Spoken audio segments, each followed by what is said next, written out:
ஒரே ஒரு காரியம் என்னன்னா மாய்மாலம். ஹல்லேலூயா. என்னது இருக்கிறாரு? மாய்மாலம். அதான் ஜோடிக்கப்பட்ட தன்மை. இருக்கிற மாதிரி இருக்கும் ஆனால் இருக்காது, இருக்கிற மாதிரி இருக்கும் ஆனால் இருக்காது. இந்த ஜோடிக்கப்பட்ட தன்மை பாருங்க. ஜெபிக்கிற மாதிரி ஒரு தன்மை, ஆவிக்குரிய பிள்ளை மாதிரி ஒரு தன்மை, நான் இயேசுவ பிள்ளை மாதிரி காட்டிக்குவேன், ஆனால் எனக்குள்ள என்ன இருக்காது, அதோடைய நேச்சர் இருக்காது பாருங்க. அதான் ஜோடிக்கப்பட்ட தன்மை. ஆண்டவர் அந்த ஜோடிக்கப்பட்ட தன்மை எங்கே காணப்படுதோ அங்கே பிசாசு உள்ள போயிடுவான். ஹல்லேலூயா. பிள்ளையம் பார்க்கும்போது அவனுக்குள்ள ஒன்று காணப்பட்டது. 2 பேர் 2:15 சொல்லப்பட்டிருக்கு, அவன் அநீதியின் கூலியை விரும்பினா என்று சொல்லப்பட்டிருக்கு. அநீதியின் கூலியை விரும்பினான்னு சொல்லி. ஆனால் அவனுடைய உதடுகள் தன்னை குறித்து என்ன சொல்லுது? பாலக்கராஜாவை பார்த்து சொல்லும்போது, ஒரு வீடை நிறைய பொன்னையும் வெள்ளியும் கொடுத்தாலும் நான் உங்களோட என்ன செய்ய மாட்டேன், வரமாட்டேன்னு சொல்கிறான். ஆனால் அவனுடைய உள்ளத்தில் என்ன செய்யுது? அப்படி கிடையாது. அவன் உள்ளத்தில் அநீதியின் கூலி என்ன செய்தான்? இச்சிக்கிறான். நீதியின் பலன் யார் இடத்துலேருந்து வரும்? கர்த்தரிடத்துலேருந்து வரும். அநீதியின் கூலி என்ன செய்யறான்? அவன் இச்சிக்கிறான். எப்படியாச்சு நான் எனக்கு இந்த பணம் கிடைச்சா போதும், பாலகராஜா இடத்துலேருந்து வரக்கூடிய பணம் கிடைச்சா போதும், அநீதியின் கூலியை இச்சிக்கிறான். ஆனால் வாய் சொல்லுது, நான் அப்படி கிடையாது, நான் ரொம்ப நேர்மையானவன், நீதியானவன் சொல்றான் பாருங்க. இதுதான் இப்படிப்பட்ட வாழ்க்கை, மாய்மாலம் நிறைஞ்ச ஒரு வாழ்க்கை. மாய்மாலம் தான் டெக்கரேஷன், அங்க அலங்கரிக்கப்பட்டிருக்கும். ஆவிக்குரிய அலங்காரங்கள் காணப்படும், ஜெப அலங்காரங்கள் காணப்படும், வேத அலங்காரங்கள் காணப்படும்.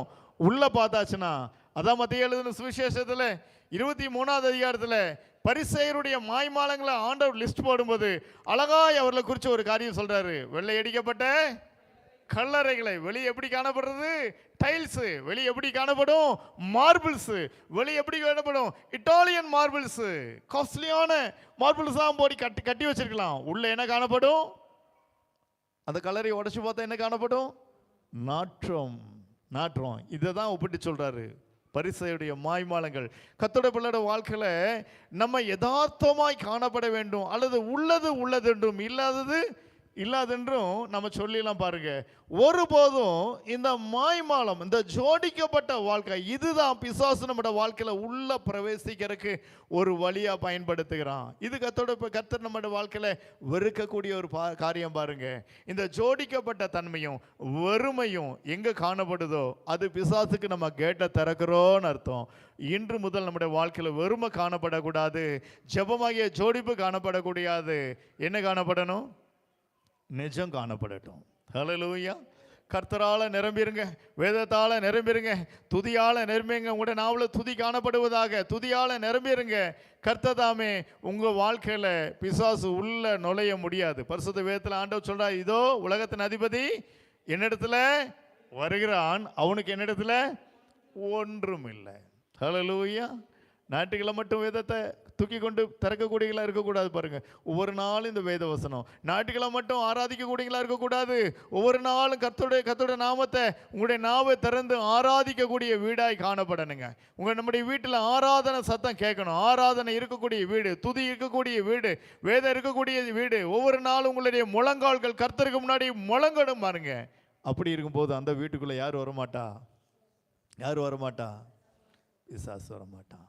அந்த வீட்டில் சமாதானம், அந்த வீட்டில் ஜெயம். ஏன்னா கர்த்தர் இடத்துல என்னென்ன காரியம் இருக்கோ எல்லாம் உங்களுக்கு அந்த வீட்டில் நடக்கும். ஜெயம் காணப்படும், சமாதானம் காணப்படும், வெற்றி காணப்படும், தோல்வி காணப்படாது. ஒரு காரியம் உங்களை மேற்கொள்ளாது, எல்லாவற்றையும் மேற்கொள்ளக்கூடிய ஜெயத்தை தருவார். அவன் யூத குலமானால் நீர் அவனுக்கு மேற்கொள்ளாமல் அவனுக்கு முன்பாக. ஒரு கர்த்தருடைய பிள்ளை ஒவ்வொரு நாளும் நம்ம கர்த்தருக்குள்ள நிரம்பி இருக்கும் போது ஒவ்வொரு நாளும் ஜெயந்தான். ஹல்லேலூயா. கிறிஸ்துவுக்குள் வாழும் எனக்கு எப்போதும் வெற்றி உண்டு. கிறிஸ்துவுக்குள் வாழும் எனக்கு வெற்றி உண்டு. ஹல்லேலூயா. வெற்றி உண்டு, வெற்றி உண்டு, வெற்றி உண்டு, உனக்கு வெற்றி உண்டு, வெற்றி உண்டு, வெற்றி உண்டு, வெற்றி உண்டு, வெற்றி உண்டு, வெற்றி உண்டு, நமக்கு வெற்றி உண்டு, வெற்றி உண்டு, வெற்றி உண்டு. ரெண்டாவது ஒரு காரியம், மத்திய எழுதின சுவிசேஷம் 13வது அதிகாரம் 19வது 23வது வசனத்தை நீங்கள் எடுத்துக்கொண்டீங்கன்னா, மத்திய எழுதின சுவிசேஷம் 13வது அதிகாரம் 19, 23. கடந்த நாட்களில் வெள்ளிக்கிழமை விசேஷ கூடுகளை விதையோமை வாசித்தோம் பார்த்தீங்களா? அதில் இருக்கக்கூடிய காரியம்தான். அதில் ஒரு காரியத்தை பரிசுத்த வேதம் பதிவு செய்கிறது. வாசிப்போம். மத்தேயு 13:19-23. ஒருவன் ராஜ்யத்தின்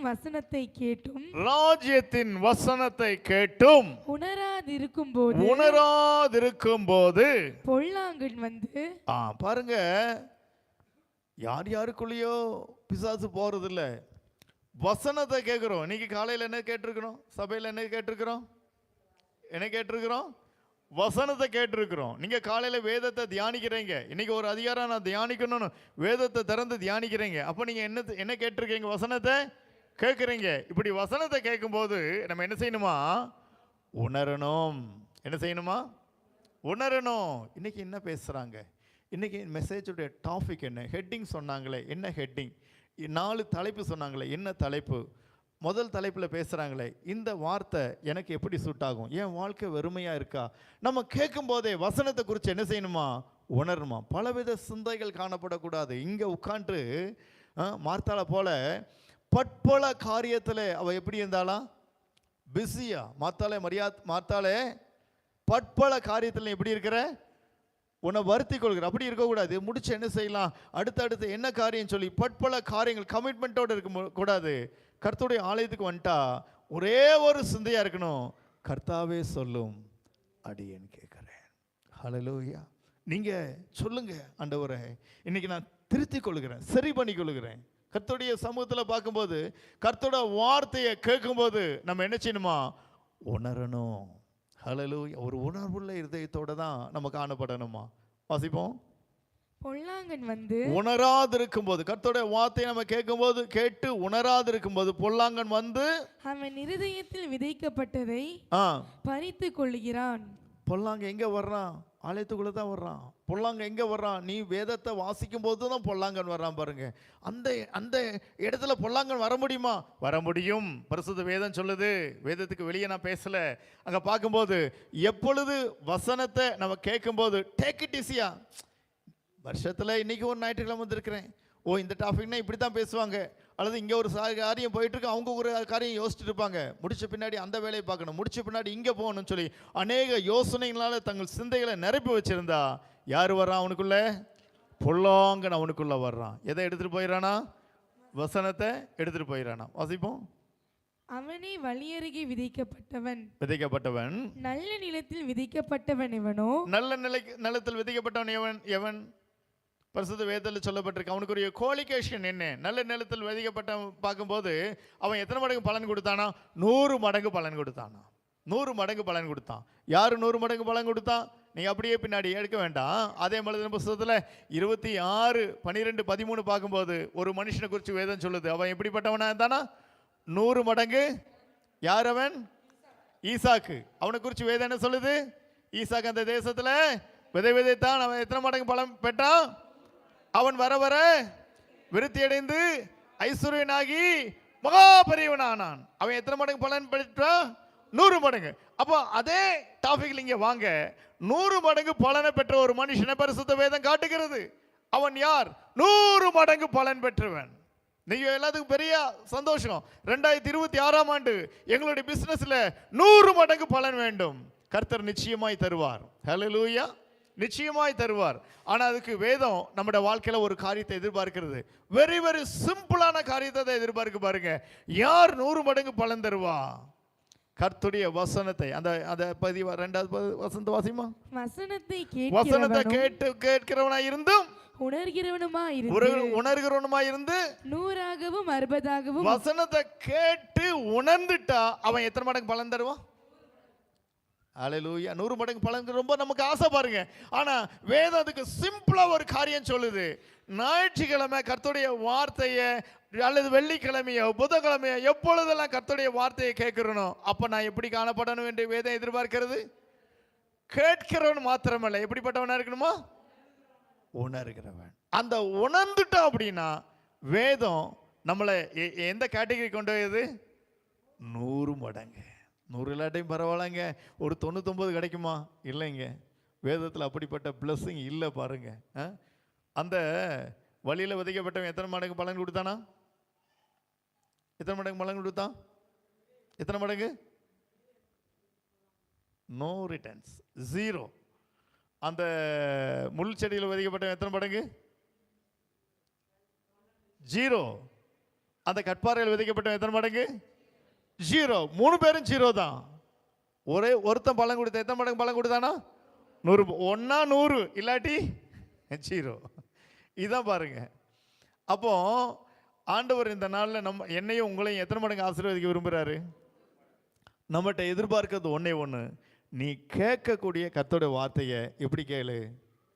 உணர்வோட கேளுப்பா. ஹல்லேலூயா. உணர்வோட கேட்கறனா என்ன பாஸ்டர்?